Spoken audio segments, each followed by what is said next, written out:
வணக்கம் மக்களே. அடுத்த ஒரு புது வீடியோவில் உங்களை சந்திக்கிறதுல ரொம்ப மகிழ்ச்சி. இன்றைக்கி ஞாயிற்றுக்கிழமை திருப்பூர்லேருந்து ஒரு நாள் பயணமாக எங்கே போகலாம் அப்படின்னு பிளான் பண்ணி யோசிக்கும்போது கொஞ்சம் தூரமாக பிளான் பண்ணேன். ஆனால் வெயில் மத்தியானம் அங்கே தான் பக்கம் கிடக்குன்னு சொல்லி மேப் சொல்லிச்சு. அது போக வரும்போது வெயிலில் காயறக்கும் விருப்பம் இல்லை, பாடி ரொம்ப டயர்டாயிரும் அடிக்கிற வெயிலுக்கு.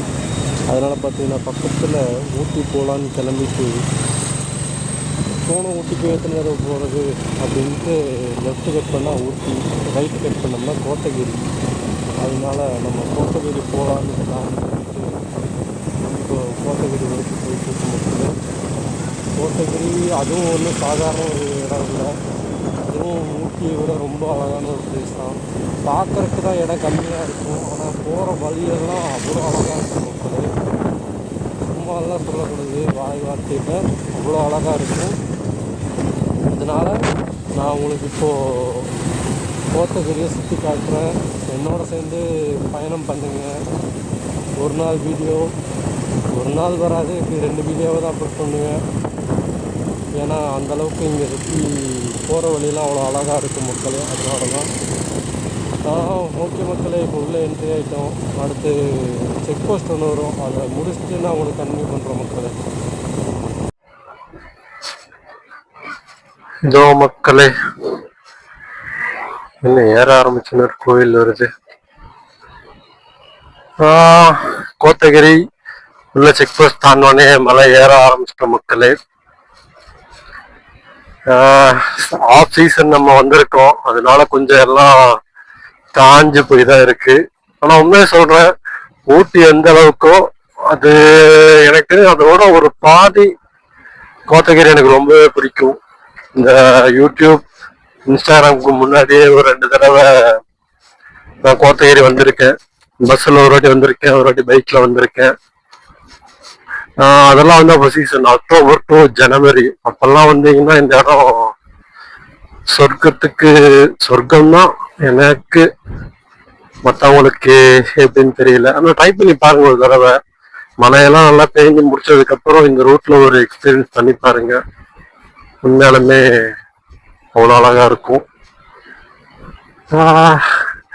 அனிமல் கிராசிங் பெருசா இது வரைக்கும் நான் 2 தடவை வந்திருக்கேன், எங்கேயும் பார்த்ததில்லை. ஆனா எப்படி சொல்றது, ஒரு ஃபீல் குட் மூவி, ஒரு நல்ல படம் பார்த்த திருப்தி இருக்கு அப்படின்னீங்கன்னா அந்த மாதிரி ஒரு நல்ல ஒரு பயணம் பண்ண ஒரு திருப்தி இருக்கும். அந்த மாதிரியான ஒரு இடம் தான் இது. ரொம்ப வேகமா போக வேண்டிய அவசியம் இருக்காது, மிதமான ஸ்பீடுல அப்படியே அழகா ஜாலியா அப்படியே எக்ஸ்ப்ளோர் பண்ணிட்டு போனோம்னா பங்கமா இருக்கும் மக்களே. மிக வேகம் மிக நன்று அப்படின்னு கவர்மெண்ட் வைக்கிறதுக்கு ஒரு போர்டு வச்சிருப்பாங்கல்ல, அதுக்கு தகுந்த ரோடு இதுதான். ஏன்னா திடீர்னு பார்த்தீங்கன்னா ரொம்ப செங்குத்தாயிரும், திடீர்னு பார்த்தீங்கன்னா ரொம்ப ஷார்ட்டான பெண்டாகவும் இருக்கும். அதே மாதிரி போற வழியெல்லாம் வியூ பாயிண்ட் மாதிரியே தெரியும். அப்போ வியூ பாயிண்ட் இந்த இடம் தனியா செதுக்கி வச்சிருப்பாங்க, அங்கிருந்து பாக்குறதுக்கு அது இன்னும் அழகா இருக்கும். மொத்தத்துல கோத்தகிரி ஒரு சொர்க்கம், மினி சொர்க்கம் அப்படின்றத என்ன கேட்டா சொல்லுவேன். அதுவும் நம்ம ஊர்ல இருந்து நம்ம ஊட்டி போறதுக்கு பாஸ் அது இது நிறைய தேவைப்படும். கார்லயும் சரி, கார்ல மட்டும்தான், பைக்குக்கு இல்லை. என்ன சொல்றேன், அதுக்கு நீங்க கோத்தகிரி வரலாம். கோத்தகிரி மேலுமே அவ்வளோ அழகாக இருக்கும். கோத்தகிரி, அப்புறம் அங்கிருந்து கொரநாடு, அப்புறம் அங்கிருந்து மசனக்குடிக்குள்ள போனா பாஸ் தேவை. ஆனால் மற்றபடி இந்த ரோட்டுக்கு உங்களுக்கு பெருசா தேவைப்படாது, பங்கமாவும் இருக்கும் மக்களே. பாருங்க, சொல்றதுக்குள்ள ஒரு வியூ பாயிண்ட்ஸ், போற வழி எல்லாமே ஒரு மாதிரி வியூ பாயிண்ட்ஸா தான் இருக்கும், பார்க்கவும் அழகா இருக்கும். அங்கங்க நம்ம முன்னோர்கள் மட்டும் 1-2 பேர் நிற்பாங்க, மற்றபடி பெரிய அனிமல்ஸ் அதுக்கெல்லாம் இந்த இடத்துல கொஞ்சம் வாய்ப்பு கம்மி தான். பாருங்க என்ன அழகா இருக்கு அப்படிங்கிறத. அதுவும் இன்னும் கோத்தகிரிக்குள்ளே செக் போஸ்ட் இருக்கும், அதை தாண்டினதுக்கு அப்புறம் அந்த இடமே வேற மாதிரி காட்சி அளிக்கும். எப்படி என்ன ஏதுங்கிறதெல்லாம் நான் உங்களுக்கு இன்னும் கொஞ்சம் உள்ள போயிட்டு கன்வியூ பண்ற மக்களே. இது ஃபுல்லாவே காட்டுற எனக்கு ஆசை தான், ஆனா எப்படி சொல்றது, டியூரேஷன் ரொம்ப நேரம் போச்சுன்னா எனக்கும் என்ன பேசுறதுன்னு தெரியாது. அதனாலதான் சொல்றோம் மக்களே. அதே மாதிரி பாத்தீங்கன்னா நம்ம திருப்பூர்ல இருந்து அவினாசி மேட்டுப்பாளையம் அப்படிதான் வந்து வரோம். அந்த ரோடு வேலை பாதி தான் முடிஞ்சிருக்கு, இன்னும் பாதி முடியல. ரோடு நல்லா பல தான் போட்டு வச்சிருக்காங்க. ஆனா அதுக்காக நம்ம கொடுத்த வேல்யூ பார்த்தீங்கன்னா நிறைய மரங்கள் இழந்திருக்கும். அதுக்கு பதிலாக ரோடு சென்டர் மீடியம்ல மரம் வச்சிருக்காங்க. அதை கவர்மெண்ட் தான் பராமரிக்கணும் இல்லை, அங்க இருக்க மக்களும் கொஞ்சம் சப்போர்ட் பண்ணி அந்த மரத்தை நல்லா வளர்த்தோம்னா எதிர்காலத்துல இந்த வெய்ய காலத்துல இருந்து நம்மளால தப்பிக்க முடியும் அப்படிங்கிறது என்னோட நினைப்பு. அதுக்கு நம்மளும் கொஞ்சம் சப்போர்ட் பண்ணும் மக்களே. ஓகே மக்களே, உங்களுக்கு நான் இன்னும் கொஞ்சம் அழகான ரோடுகள் வரும்போது கண்டினியூ பண்றேன். இதோ மக்களே, ஒரு டைம்ல எல்லாம் இங்க தண்ணி ஊத்திட்டு இருக்கோம். நான் இப்பெல்லாம் இலையுதிர் காலம். ஆனா காஞ்சு சருகாயி கிடக்குற இலைகளும் பார்க்கவே அழகா தான் இருக்கு ஒரு மாதிரி.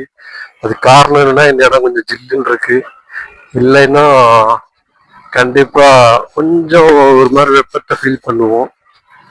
பாருங்க, மழையே காஞ்சு மறந்து போயிருக்கு. ஆனாலும் அங்கங்க இருக்கிற இந்த பச்சை பசேல் மரங்கள் இன்னுமே இந்த இடம் முழுசா இதாகல, வறண்டு போலைங்கிறத காட்டுது மக்களே. கோ ஸ்லோ, ஆரம்பத்துல ஸ்லோவா தான் போயிட்டு இருக்கேன். வியூ பாருங்க,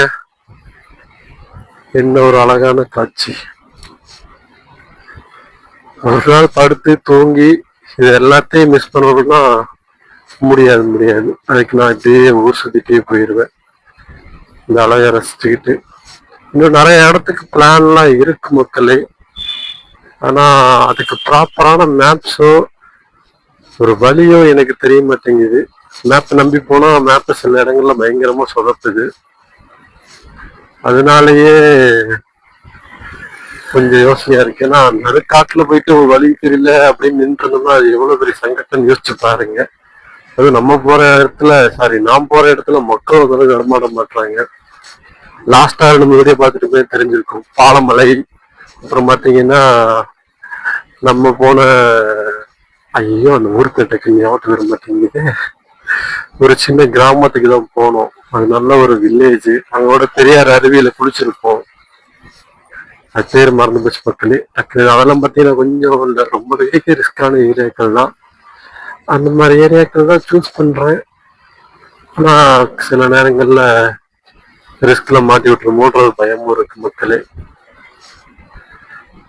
காஞ்சி சருகாயி விழும் மரத்தின் இலைகளும் நம்மை வரவேற்கிறது மக்களே.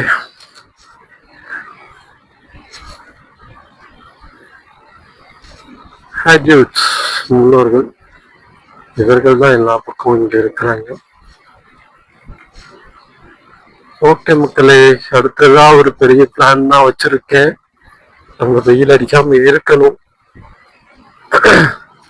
அது என்ன எப்படிங்கிறத நான் உனக்கு எக்ஸ்ப்ளோர் பண்றேன் மக்களே. இப்போ நம்ம கோத்தகிரி போயிட்டு இருக்கோம். நம்ம டெஸ்டினேஷன் கோத்தகிரி மட்டும் இல்லை, கோத்தகிரிலேருந்து கொரநாடும் போகிறோம். கொரநாடுலேயே ஒரு வியூ பாயிண்ட் இருக்கு. அப்புறம் ஒரு டூரிசம் பிளேஸ் இருக்குன்னாங்க. அது எந்த அளவுக்கு உண்மைங்கிறது எனக்கு தெரியல. டூரிஸ்ட் பிளேஸ்னா அது கிட்ஸுக்கா இல்லை நமக்கா அப்படிங்கிறது தெரியல. இந்த பாலக்காடு கோட்டை போனதுலேருந்து கிட்ஸ் பார்க்ல மாட்டிக்கிட்டோம். அது கிட்ஸ் பார்க் லவ்வர்ஸ் பார்க், அதில் மாட்டிக்கிட்டோம். அதனால அது ஒரு எக்ஸ்பீரியன்ஸ் இருக்கு. அதனால போய் பார்த்துட்டு தான் எதையுமே முடிவு பண்றது. அது வரைக்கும் எதையும் நம்ம முடிவு பண்ணக்கூடாது மக்களே. ஓகே மக்களே, இதைத்தான் சொல்றது. மலையாளின் இளவரசி தான் இவங்க. நான் உங்களுக்கு கோத்தகிரி போயிட்டு அங்கிருந்து கன்னியூ பண்றேன் மக்களே. இன்னொரு ரோடு வரும்னு சொன்ன பார்த்தீங்களா, செக் போஸ்ட் தாண்டி அங்க போயிட்டு நான் உங்களுக்கு கன்னியூ பண்றேன் மக்களே. இதோ மக்களே, நான் சொன்ன அந்த வியூ பாயிண்ட் கட்டி வச்சிருப்பாங்கன்னு சொன்னல உங்களுக்கு. இதோ பாருங்க.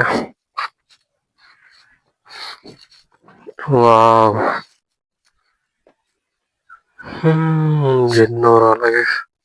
கீழே இருக்கிறது மேட்டுப்பாளையமா இல்ல அந்த பக்கம் ஊட்டியா? கொஞ்சம் குழப்பமா இருக்கே. இதை பத்தி தெரிஞ்சவங்க யாராவது இருந்தீங்கன்னா சொல்லுங்க. இதோ பாருங்க, நம்ம ஏறி வந்த பாதைகள், அதோட எலக்ட்ரிக் லைன்ஸு. அங்க பாத்தீங்கன்னா ஒரு ரிவர் ஓடிட்டு இருக்கு. அது என்ன ஆறா இருக்கும் சத்தியமா தெரியல. அது போக நம்ம செய்யற தவறுகள் இங்க மலை மாதிரி கூஞ்சு கிடக்கு. எவ்வளவுதான் கவர்மெண்ட் ரூல்ஸ் போட்டாலும் என்ன பண்ணாலும் மக்கள் மாறப்போவதில்லை. சீக்கிரத்துல இந்த மொத்த ஏரியா அழிச்சிருவாங்கன்னு நினைக்கிறேன். ஓகே மக்களே,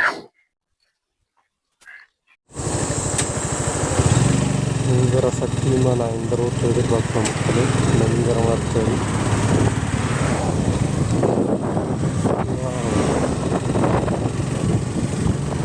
வந்த உடனே கோத்தகிரி 15 கிலோமீட்டர் வரைக்கும் மக்களே கம்பீரமாக இருக்கு. இதோ பாருங்க மக்களே, இதுதான் நான் சொன்ன அந்த ஹெவன் ஃபீலு.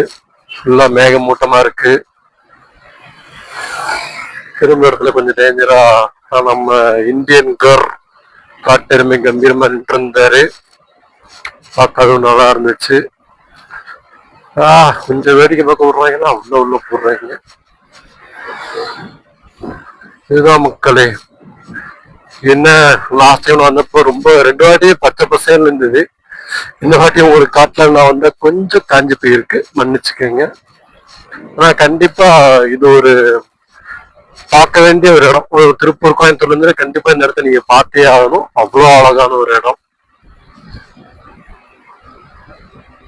நம்ம முன்னாடி பாருங்க இவ்வளவு அழகா எப்படி இந்த மாதிரி படிக்கட்டு மாதிரி செதுக்கி அத இவ்வளவு அழகா கட்டமைச்சு அதுல விவசாயம் பண்றாங்கன்னு பாருங்க. அதுக்காக நம்ம மக்கள் எவ்வளவு கஷ்டப்பட்டு இருப்பாங்கன்றது யோசிங்க. உண்மையாலுமே எனக்கு ரொம்ப பிடிச்சிருக்கு. ஒரு பிரேக் எடுக்கணும். ஆனா இது டிஃபன் கடை. இன்னும் கொஞ்சம் முன்னாடி போய் பார்ப்போம் மக்களே. கொஞ்சம் கிரௌட் இல்லாம இருந்தா நான் அமைதியா உட்காந்து